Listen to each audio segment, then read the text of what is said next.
na tayo! Hala! Si Bebang! Tulog pa! Ang lakas umilik! Bebang! Yuho! Tanghali na! Gumising ka na dyan! Grabe! Ang sarap ng tulog ni Bebang! Ayaw niyang magising! Para siyang sleeping beauty! Alam ko na! May naisip ako! Para lalong kumanda si Bebang, may kukunin ako sa bahay! 1 hour later. Bebang! Ano? Gising ka na ba? Hala! Tulog pa rin siya! Tamang-tama! May make-upan ko siya! Habang tulog, may dala ko ditong pulba, lipstick, foundation! Sisimulan ko na! Bebang! Huwag kang gumalaw! Pagagandahin kita! Ano kayong una kong lalagay sa kanya? Ay, ito na lang! Pulbo! Eto na yung pulba! Lalagyan ko yung pisngi niya! Sa noo niya! Sa baba niya! Lahat lalagyan ko! Ay! Parang hindi ba pantay? Lalagyan ko pa!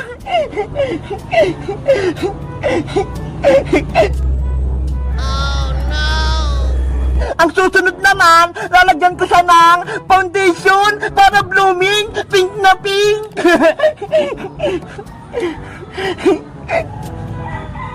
Grabe! Pagising ni Bebang, panigurado, matutuwa siya. Sa kabila naman. Ayan! Perfect na! Sa tingin mo, Big Bird, maganda na ba si Bebang? Huwag mong gawin yan, Princess! Magalit si Bebang! Hindi yan! Magtiwala ka lang sa akin! Magaling kaya ako mag-makeup! Bahala ka nga dyan! Basta pinagsabihan kita, ha? Ay, ito! Lipstick naman yung ilalagay ko! Kulay red! Para bumagi kay Bebang!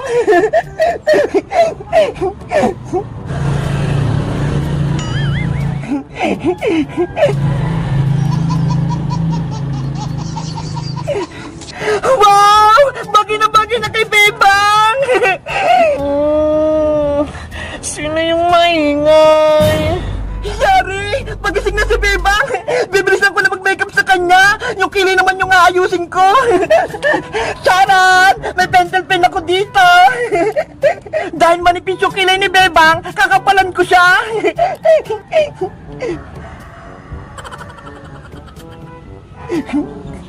Sa kabila naman! Oh no! Ayan! Tapos na ako! Napaganda ko na sa Sleeping Beauty! Si Bebang pala! Ba't niyo ba ako ginugulo? Ang sarap-sarap pa ng tulog ko eh!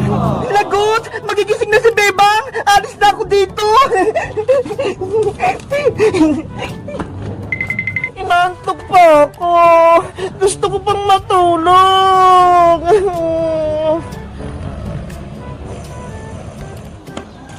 Ay, aba! May tent doon ah! Sino kaya nagtayo nun? Mapuntahan ko nga! Hala! May taong natutulog sa loob! Sino yan? Nye! Si Bebang! Ang pangit ng mukha niya! Ano nangyari sa kanya? Bebang! Gising! Bumangon ka dyan! Boyong! Bakit ka ba sumisigaw? Ang ingay-ingay mo! Bebang! May nangkulam sa'yo habang natutulog ka! Ano? Bakit? Yung itsura mo, pumangit! Parang nasumpa! Ha? Wala naman nangyari sa mukha ko ah! Ganun pa din! Tignan mo rito sa salamin oh! Oh! Akin na yung salamin! Ah! Ano nangyari sa mukha ko? Ang pangit ko na! Mga kumbruha! Sabi ko sa'yo eh, nakulam ka ng mangkukulam. Paano ba yan? Hindi na yan magagamot. Ano nangyari sa mukha ko? Ang pangit-pangit ko na. Paano ba ito matatanggal?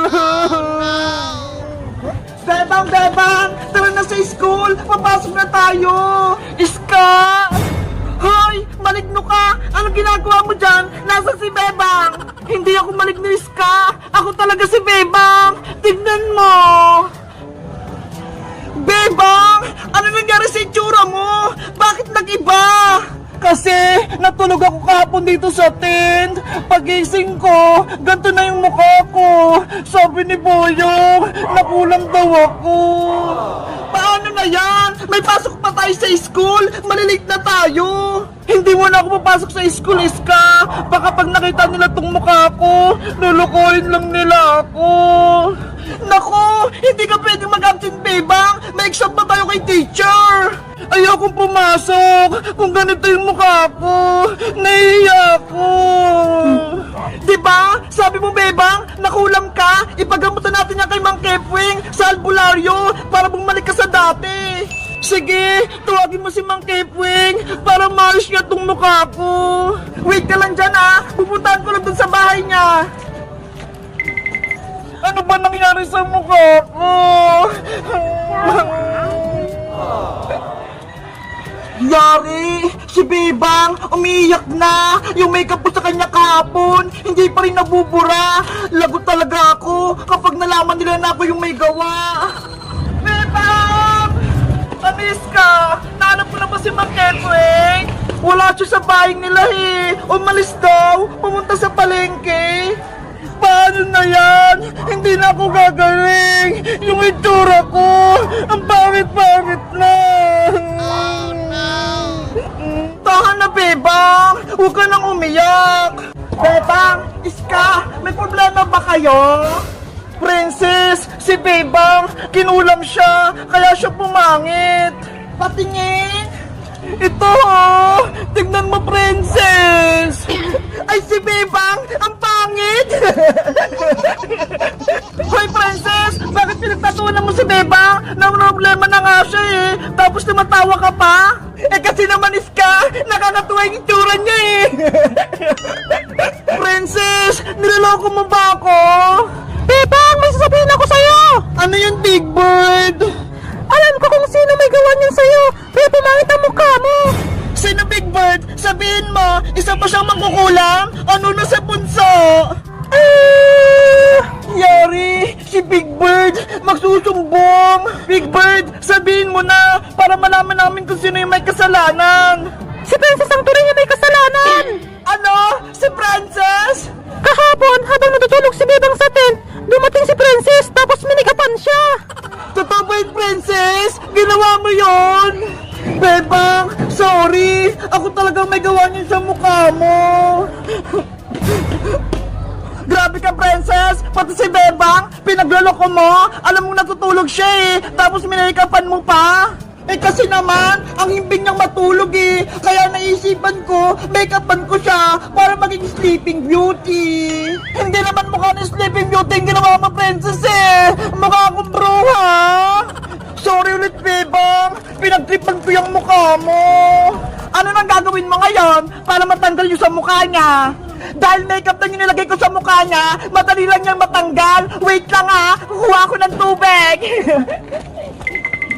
Pasuwi talaga to si Princess. Siya pala nagpapangit ang mukha mo, Bebang. Kaya nga eh, akala ko, nasumpa na ako. Siya pala yung may kasalanan. Bebang! Eto na yung tubig mo ha! Maghilamas ka na para matanggal yung makeup sa mukha mo! Sana bumalik na yung dati kong mukha!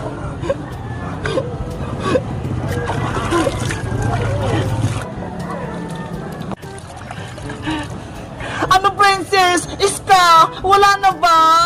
Wow! Bumalik ka na sa dating itsura mo, Bebang! Ang ganda mo na ulit! Talaga, Iska? Sabi ko sa'yo, mabilis lang niya matanggal, Bebang eh! Ikaw, Princess, may kasalanan ka sa akin! Ikaw naman yung mamake-upan ko! Iska, peram ko ng pentel pen mo! Eto, Bebang! Lagot ka ngayon, Princess! Dadrawingan ka ang mukha mo! Bebang! Ayoko!